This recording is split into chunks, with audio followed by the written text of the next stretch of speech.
Cordial saludo, apreciadas familias, jóvenes y niños.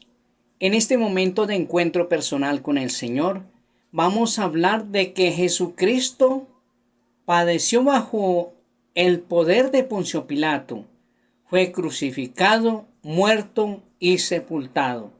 Iniciemos en el nombre del Padre, del Hijo y del Espíritu Santo. Amén.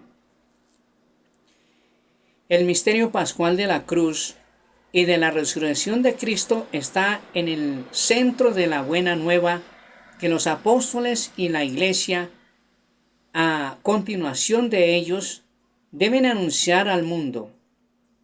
El designio salvador de Dios se ha cumplido de una vez por todas por la muerte redentora de su Hijo Jesucristo.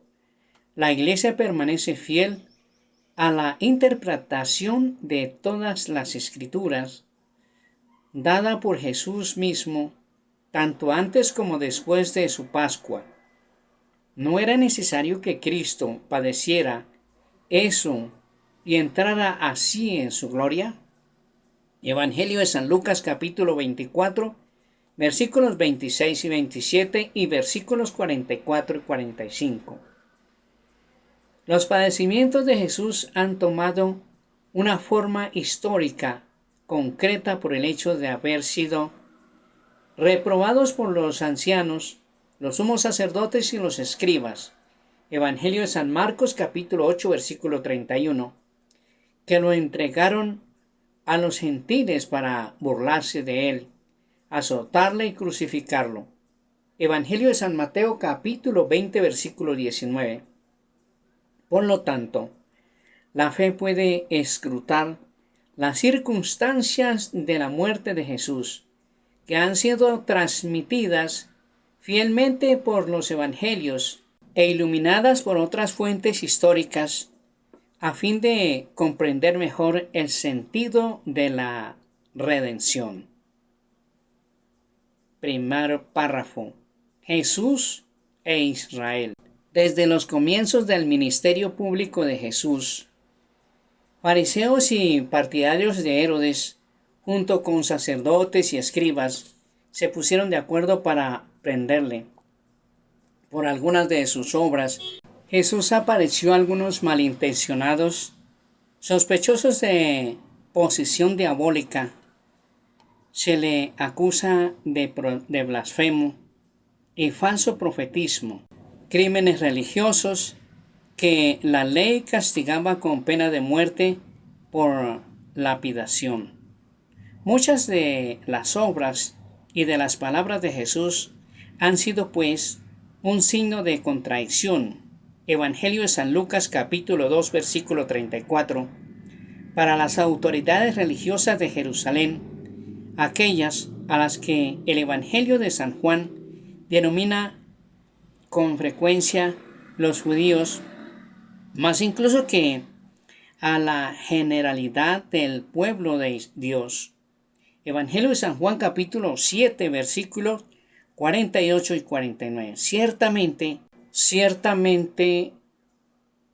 sus relaciones con los fariseos no fueron solamente polémicas, fueron unos fariseos los que le privaron del peligro que corría.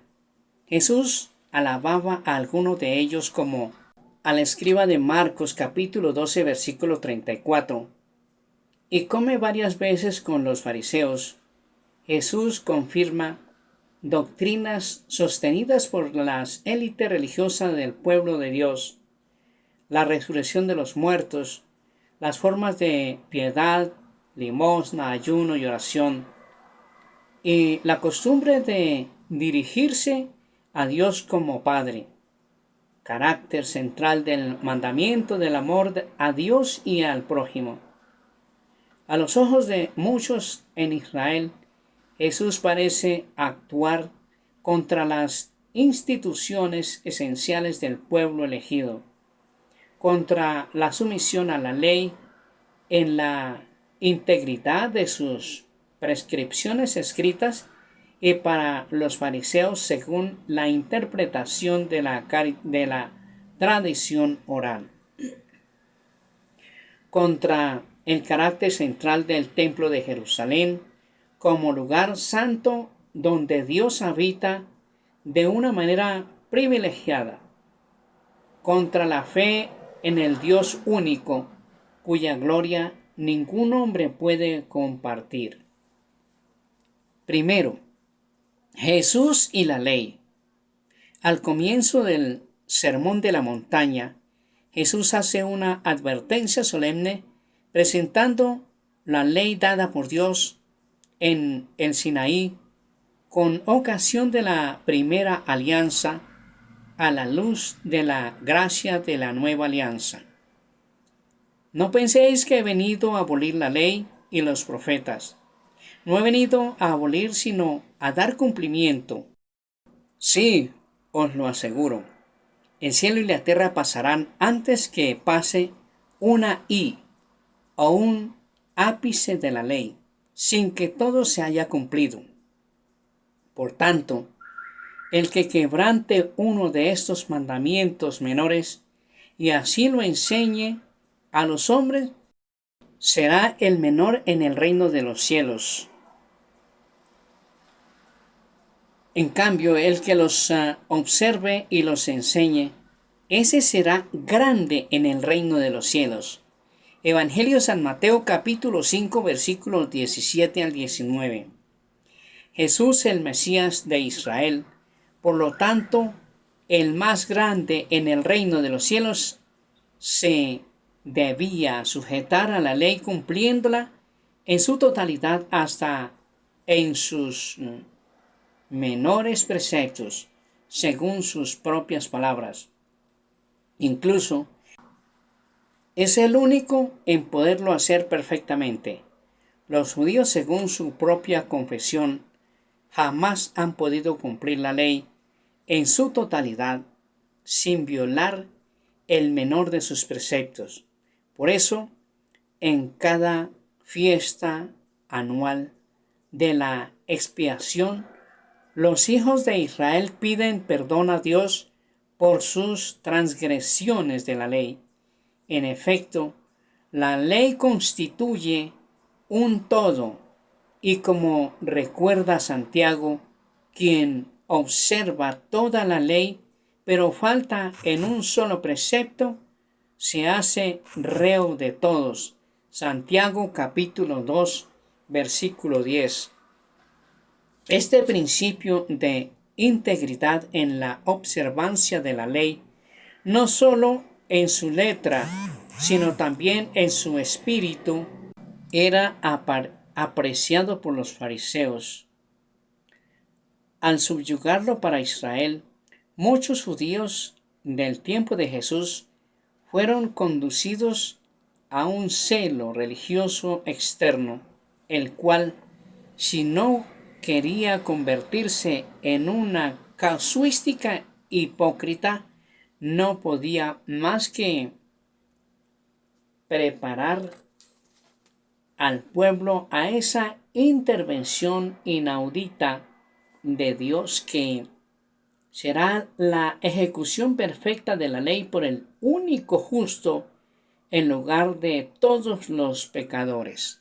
El cumplimiento perfecto de la ley no podía ser sino obra del divino legislador que nació sometido a la ley en la promesa del Hijo. En Jesús la ley ya no aparece grabada en tablas de piedra, sino en el fondo del corazón. Jeremías capítulo 31 versículo 33, del siervo quien por aportar fielmente el derecho, Isaías 42 versículo 3, se ha convertido en la alianza del pueblo. Isaías 42 versículo 6.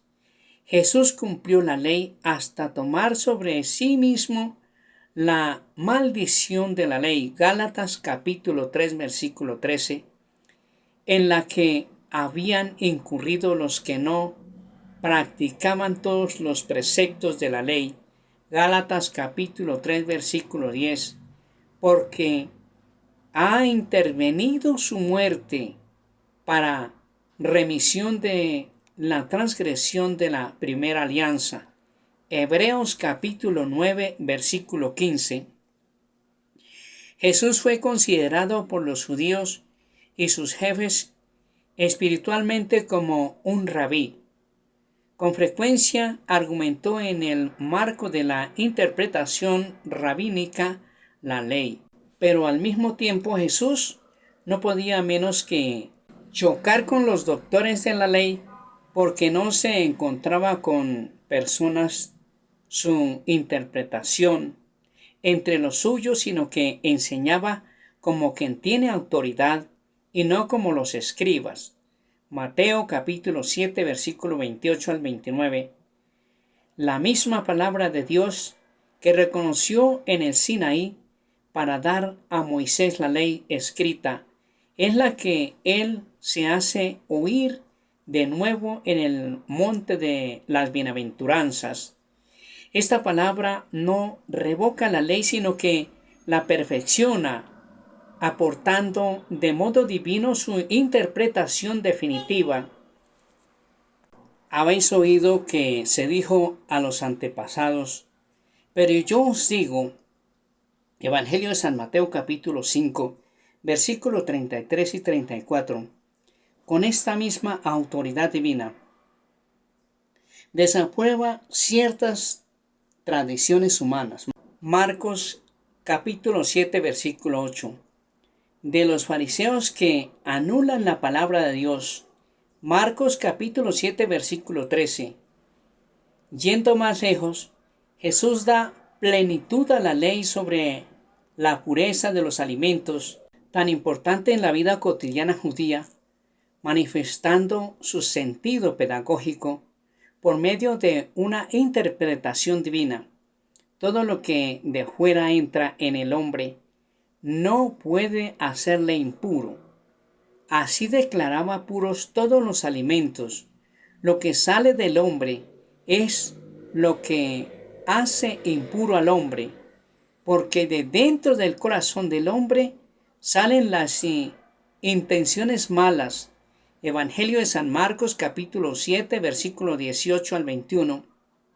Jesús, al dar con autoridad divina la interpretación definitiva de la ley, se vio enfrentado a algunos doctores de la ley que no aceptaban su interpretación a pesar de estar garantizada por los designios divinos con que la acompañaba.